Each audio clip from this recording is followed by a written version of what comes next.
जल्दी निकलो जल्दी। ये लड़की किधर गई? बहुत चालाक लड़की है। आज ये जहां भी मिलती है ना, इसको जिंदा नहीं छोड़ूंगा। चलो चलो चलो जल्दी जल्दी जल्दी जल्दी जल्दी आई। पहले उस दरिंदे से मैं जान छुड़वा के आई हूँ और तुम यहाँ भी ले आए हो, टेंट वगैरह लगवा लिए। तुम जानबूझ के इधर लेकर आए हो। कोई चक्कर है तुम्हारा ऐसा है कि तुम काजीबाद में बुलवा लो और तुम मेरे साथ निकाह पढ़वा लो है जबरदस्ती।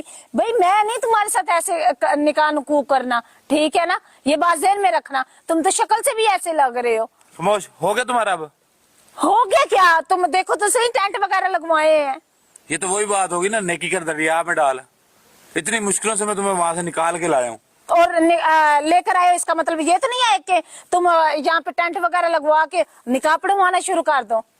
कल की अंधी मेरे भाई की आज शादी थी, बारात थी, ठीक है? तो ये तबके लगे हुए हैं। वहां से निकाल के तुम्हें इसलिए लाया हूँ कि ये सेफ जगह थी। और दूसरी बात, जो नौमी को तूने सारी बातें बताई थी, उसने मुझे मेरे साथ डिस्कस की, मुझे बताई, ठीक है? उसके बाद मैंने ये रिस्क लिया तुम्हें वहां से निकालने का। 2-3 दफा मैं पहले भी गया हूँ, लेकिन मैं नाकाम रहा हूँ।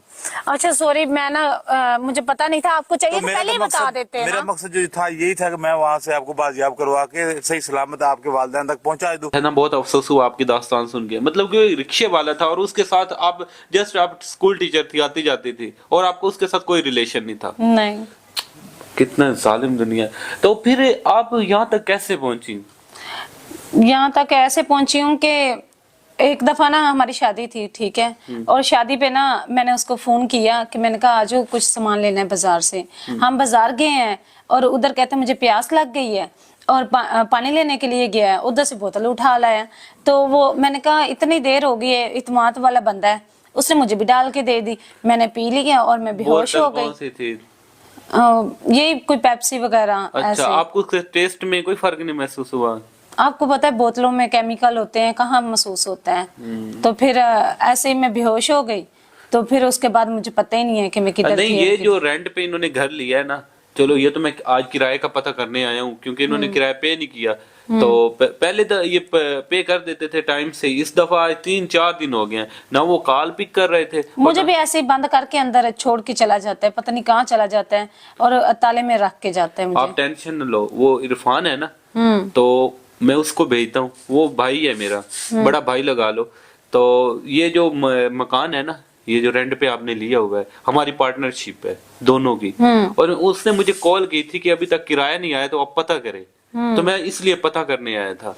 तो ये तो अच्छी बात हुई, मुझे इस राज का पता चल गया कि आपको उसने किडनैप करके रखा हुआ है। आप एक स्कूल टीचर थी, उसके साथ रिक्शे पे आती जाती थी, आपका इत्मीनान बना हुआ था। आप अक्सर मतलब कि जो मुश्किल वक्त होता था, कहीं आना जाना होता था, तो आप उसे कॉल कर देती थी। उसके साथ को कॉल करती थी, बाजार आती जाती थी। मुझे नहीं पता था इतना घटिया निकलेगा वो ओके ओके, मुझे आपकी बात सारी क्लियर होगी मेरे माइंड में। तो फिर उसके बाद आपने उसे कॉल की, आपने बाजार जाना था, शॉपिंग कपड़े वगैरह लेने थे, आपकी शादी थी। तो वहां से मतलब कि उसने बोतल आपको रास्ते में पिलाई। उसने बहाना बनाया कि मुझे प्यास लगी है।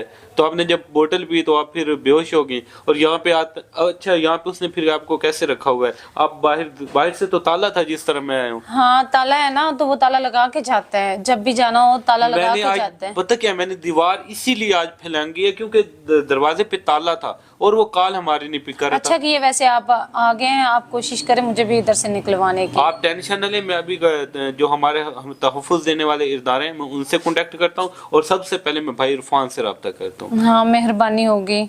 तो मैं भाई इरफान से रब्ता करता हूँ, वो आएंगे, वो आपको लेके जाएंगे। अगर वो ना लेके गए तो फिर हम जो तहफ़्फ़ुज़ देने वाले इदारे हैं उनसे रब्ता करेंगे और आपकी जान छुड़वाएंगे, और ये हमेशा हमेशा के लिए जेल हो जाएगा। आपने कभी 15 पे कॉल नहीं किया? आपके पास मोबाइल वगैरह नहीं? मोबाइल वगैरह उसने ले लिए है ना, मुझे पता ही नहीं है मोबाइल किधर है क्या है। बहुत मैंने इतने दिन हो गए देखा भी नहीं है अपना फोन। चलो ठीक है, मैं अभी इरफान भाई के पास जाता हूँ। उनकी भी शादी है, उसके भैया की शादी है और वो शादी में बिजी है। तो मैं अभी जाता हूँ, इरफान भाई को बताता हूँ और वो इंशाल्लाह आपके साथ अच्छा करेंगे।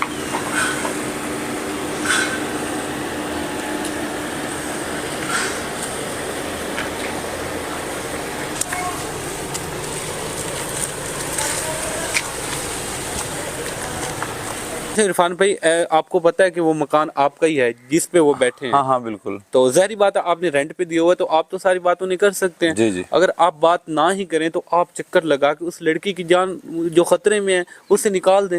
यार नुमान भाई, ये तो बहुत अच्छा किया आपने, मुझे ये सब कुछ बता दिया है। एक आधे दिन में ना मैं वहाँ से उस लड़की को बाजियाब करवा के उसके वालिदैन के घर पहुँचा दूंगा, आप परेशान ही ना हो। बस ठीक है, मुझे आपसे यही ठीक है, उम्मीद थी। तो मैं थोड़ा मसरूफ हूँ, तो मैं किसी टाइम ही चक्कर लगा लूंगा, जैसे मुझे मौका मिलेगा ना, तो आप बेफिक्र हो जाए, मैं आपको कॉल कर दूंगा कि वो लड़की अपने घर से सलामत पहुंच गई है। ओके हो गया। ठीक है जी, ठीक हो गया। ओके, मैं अब चलता हूँ, मैं एक दो छोटे तो से यार काम। अगर मेरे जिम्मे कोई काम नहीं है नहीं, कोई नहीं नुमान भाई, नहीं, शादी का मौका है तो मैं कोई आपकी हेल्प करवा देता हूँ। कोई बात नहीं नुमान भाई, हम कर लेंगे, कोई मसला नहीं है। चलो ठीक ओके, अल्लाह हाफिज। ये सारी बातें जो है ना वो आपके बारे में मुझे नोमी ने बताई।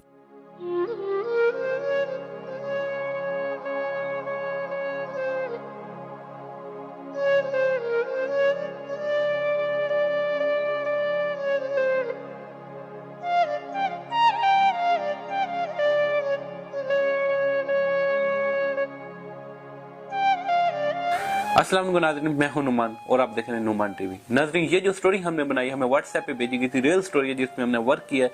तो नाज़रीन, ये जो हमें स्टोरी भेजी गई है उसमें ये बताया गया है कि एक लड़की थी, स्कूल टीचर थी, अक्सर वो एक रिक्शे के साथ आती जाती थी घर में। तो वो जो रिक्शे के साथ आती जाती थी उसका नंबर उसने लिया हुआ था, तो कहीं भी कभी शॉपिंग करने जाना हो, बाजार जाना हो, आना जाना हो, तो वो उसके साथ चली जाती थी। जो उसका हस्बैंड है वो पाकिस्तान में नहीं था, आउट ऑफ कंट्री था, वो वर्क करता था। तो वो एक दिन शादी थी तो शॉपिंग करनी थी, तो उसने उसे कॉल की कि मैंने बाजार जाना है, मार्केट में कपड़े वगैरह लेने, तो आप आ जाए प्लीज काइंडली।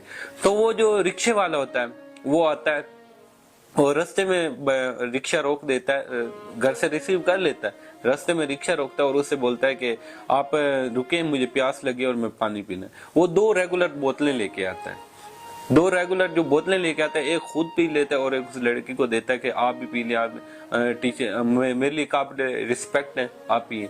तो जब वो लड़की बोतल पीती है तो वो उसके बाद वो कहती है मुझे नहीं पता कि मैं कहाँ हूँ। उसके बाद जब उसे होश आता है तो वो एक घर में अपने आप को पाती है, घर में होती है, और जो वो लड़का है वो उसके साथ जुल्म करता है, मतलब कि उसको ज्यादती का निशाना बनाता है और उसको वहीं पे बांध के रखता है और उससे बोलता है कि तूने कहीं जाना नहीं है। और जो उन्होंने रेंट पे मकान लिया होता है तो वो रेंट नहीं देता टाइम पे और उसे कॉल करते हैं 2-3 मरतबा, तो वो जो मालिक मकान होते हैं वो खुद मतलब कि आते हैं, दरवाजे के बाहर ताला होता है लेकिन अंदर से शोर आता है जैसे घर में कोई हो। तो वो दीवार फलांग के जाते हैं, तो वहां पे जो लड़की होती है उससे उनकी मुलाकात होती है, तो वो बताती है कि इस तरह मतलब इसने मुझे गिरफ्तार किया हुआ है, अरेस्ट किया हुआ है और मुझे ब्लैकमेल करता है और मुझे ज्यादती का निशाना बनाता है। तो उस वक्त मतलब वो जो लड़का था उसने मिल के तो जो तहफ़्फ़ुज़ देने वाले इदारे हैं उनसे रब्ता किया और उसकी जान छुड़वाई, उसे घर से निकाला और इस तरह उस लड़की को आज़ाद करवाया। तो नाज़रीन, मेरा ये जो स्टोरी बनाने का मकसद था या जिस स्टोरी पे हमने वर्क किया यही था कि आजकल जो इंसान है, इंसानों को भी बदनाम कर रहे हैं। अल्लाह माफ़ करे, ये ऐसे दरिंदे बन चुके हैं। आप कोई भी हमारी बहन बेटी है वो मतलब कि इस तरह डायरेक्ट रब्ता या डायरेक्ट कॉन्टैक्ट नहीं करना चाहिए। आप कहीं भी आना जाना है तो आप मतलब कि किसी पे इतना अंधा इत्मीनान ना करें कि आप उसके साथ, वो जहरी बात में बेचारी आती जाती थी, उसका एक तल्लक बन चुका था पुराना और वो उस पर इत्मीनान करती थी, भरोसा था कि ये अच्छा है और ये नेक है, और उसने कौन सी मतलब दरिंदगी दिखाई एंड में। तो मेरी आपसे ये रिक्वेस्ट है कि आप इत्मीनान करें लेकिन इतना इत्मीनान, अंधा इत्मीनान किसी पे नहीं करना चाहिए। इंशाल्लाह एक और नई स्टोरी में मिलेंगे, अब तक के लिए इजाजत चाहते हैं। नुमान टीवी जिंदाबाद, पाकिस्तान परिंदाबाद।